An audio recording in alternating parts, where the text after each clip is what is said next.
கொஞ்சம் எமோஷ்னலாக தான் இருந்தது பிரதர். இன்ஃபேக்ட் தோனி வருவார எதிர்பார்த்தோம், பட் வரல. But it's okay. லாஸ்ட்டில் அவர் கொஞ்சம் இந்த டென்னிஸ் பால்லாம் அடிச்சார்ல, அது it was a very good இது கிளிம்ஸ். இன்னும் கொஞ்சம் பேட்டிங் வந்து நல்லா இருந்திருக்கும். கொஞ்சம் எமோஷ்னலான ஒரு மூமெண்ட் தான் இது. தோனி வருவாருன்ட்டு எதிர்பார்த்தோம், but it's okay.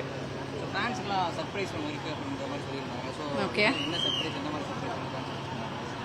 I guess இந்த டென்னிஸ் பால் இது அடிச்சதுன்னு தான் I believe it is that. Surprise வந்து பார்த்தீங்கன்னா ஐ திங்க் ஒரு எல்லாருக்கும் மெடல் செரிமனி மாதிரி கொடுத்தாங்க. கடைசியில் எல்லாருக்குமே ஒரு மெடல் செரிமனி மாதிரி கொடுத்துட்டு ஃபெலிசிட்டேட் பண்ணிட்டு கடைசியில் வந்து எல்லா பிளேயர்ஸ் வந்து டென்னிஸ் பால் வச்சுட்டு எல்லாம் they were hitting the balls into the stands.